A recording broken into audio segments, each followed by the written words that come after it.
Welcome to training vlog number 1.2. Today is a bench emphasis day, so we're just starting off here with a bit of breathing work. This is really just to encourage the upper posterior rib cage to expand, build a bit of awareness, lengthen things out, get things moving. So usually I'll do about 5 to 10 breaths here, really focusing on breathing into the upper back, trying to get my shoulder blade to almost like glide along my ribcage a little bit better. This will hopefully help with stability when it comes to benching. After that, we're just working through a little bit of scap retraction, protraction, again, just getting the shoulder blades moving. Doing this with your elbows bent is going to allow a little bit of a co-contraction at the elbow, which will create a bit of stiffness there, but also really give you a little bit more range and control through the ribcage. After that, I just like to work into a little bit of thoracic rotation, again, just to get the spine moving here. I think I just fast forward here just to speed things up.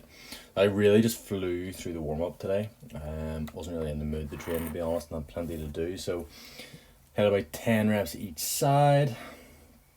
You can do this in a few different positions. Just in this position with the hand on the head is just going to focus a little bit more on that sort of upper back rotation rather than anything happening at the shoulder joint. Now we're going to do a little bit of loading just to loosen out wrist flexors, get a bit of length through there. Again, working co-contraction of the elbow, which is good for any shoulder movements. We're just going through a sagittal plane here just to get the shoulders warmed up.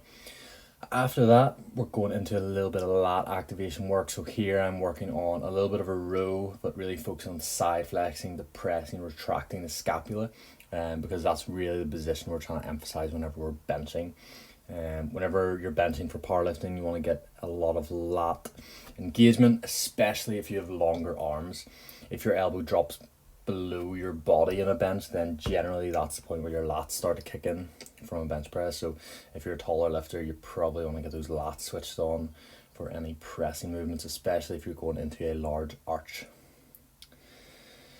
So last little couple things for the warm up here is just getting a bit of blood into the upper back muscles, so a few band pillow parts. I like doing these sort of chest level and then going from a high to low just to get a bit of variety in there. Again, working here on depression of scapula with a little bit of retraction in that arch position, and then just a little bit of fly just to get the pecs all warmed up. So Chris still has me on a bit of a 5-3-1 sort of program, so we're doing a bit of a pyramid scheme in the sets. So just warming up here with like 50 kilo. Whenever I'm getting into bench press, I always try to get a really solid setup every single time, so I replicate that, and then hopefully then when I get up to heavier sets, I'll just be going through a routine, getting into a really solid position that I'm really familiar with.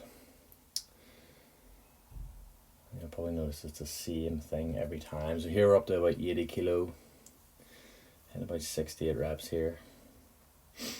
And again, I'm still working on a bit of a pause with any sort of competition style benching.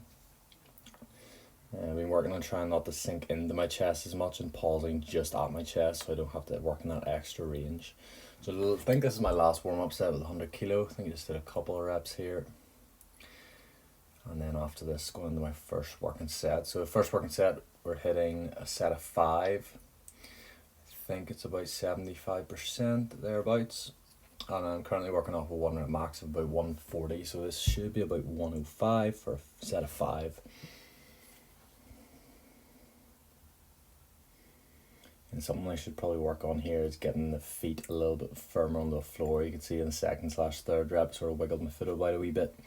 Probably want to keep that a little bit more solid going forward. So second working set is 107.5 for a triple. Pretty sure this is a bit of a grinder, to be honest.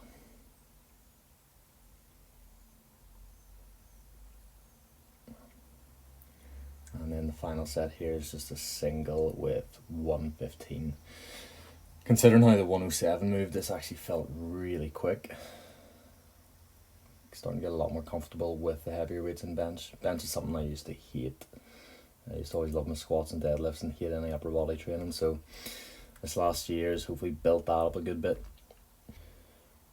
So back off sets for bench, we did a little bit of feet up bench press. We actually don't really have a long enough bench for me to do this, so I'm using the box instead.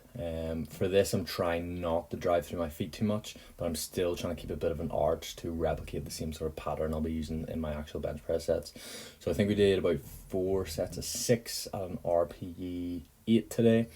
So last week I had an RPE 7.5 at sets of 8 and I was hitting 90, so this week I bumped that up to 95 kilo here, which for me is actually pretty good. I think my body weight's sitting around 83, 84 kilo at the minute, so we're hitting just over body weight for 6s, which I'm pretty happy about. And then after all those 4 sets of bench, we're on to some body weight chin-ups. Now, Chris has got me doing sets to failure on these, and not gonna lie, they're pretty brutal. So I think first set I had about 15 reps.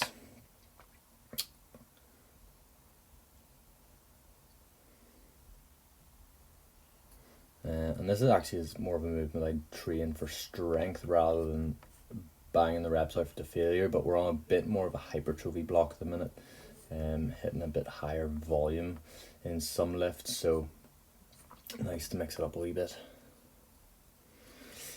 And then just flying through these. So second set I actually had 15 as well somehow, which when you're going to failure, chances of doing that are slim, so I probably didn't push the first set as hard as I should have. And then third set I think I hit about 13, and then the last set I hit about 10. I was absolutely smoked by the last set, and my face says it all really whenever I come out of this.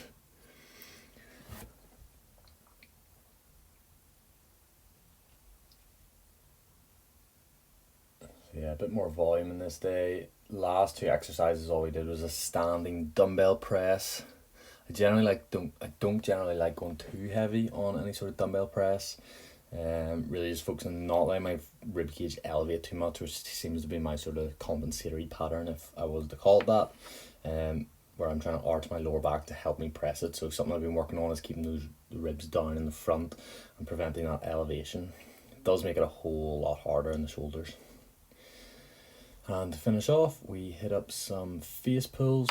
Now with this, I'm actually not gripping anything. I'm getting my knuckles through there on my wrist, so I'm not using my grip, and then hopefully that's going to overload the posterior delts and rotator cuff a little bit more.